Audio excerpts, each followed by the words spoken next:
just cannot imagine why anyone would not want to investigate a pedophile and the terrible things that were done here in Michigan. State Representative Penelope Tsernoglou has been removed from her committees in the state legislature. She says it's retaliation for her calls to investigate Jeffrey Epstein's ties to Michigan. Good evening, I'm Ann Emmerich. Representative Tsernoglou called for that investigation 2 days ago. Documents released by the U.S. Department of Justice include allegations Epstein and Ghislaine Maxwell used Interlochen Center for the Arts to prey on young women. News 10's Bobby Cushing joins us live in studio with more on this rare move. Bobby.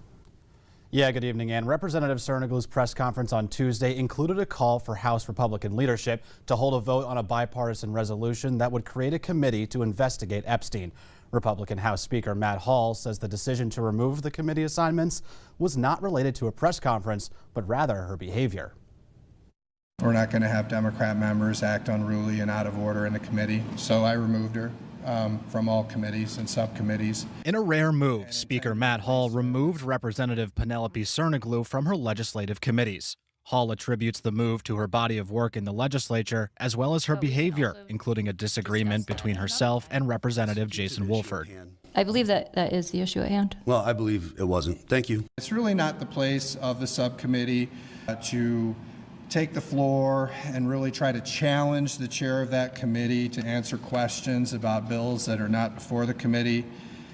We've never seen anything like that in the whole time I've been here. However, Tsernoglou believes that is not the case. She says she's being retaliated against and silenced. Again, he does have a history of silencing women who speak up and challenge any of his opinions or leadership. On Tuesday, Tsernoglou, alongside fellow House Democrats, held a press conference calling for a sustained investigation into Epstein's ties to the Interlochen School for the Arts. Documents released by the U.S. Department of Justice show allegations that Epstein and Ghislaine Maxwell gained access to Interlochen to prey on young girls, including one as young as 13. Jeffrey Epstein was able to recruit some of his first victims there. Did anyone have any idea that something like this was happening? Could they have done something different?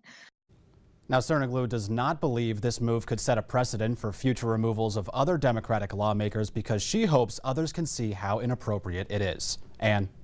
Bobby, thank you. Speaker Hall says the open slots in committees should go to someone who can bring a more productive conversation to the table and wants to focus on the important issues. Here's a time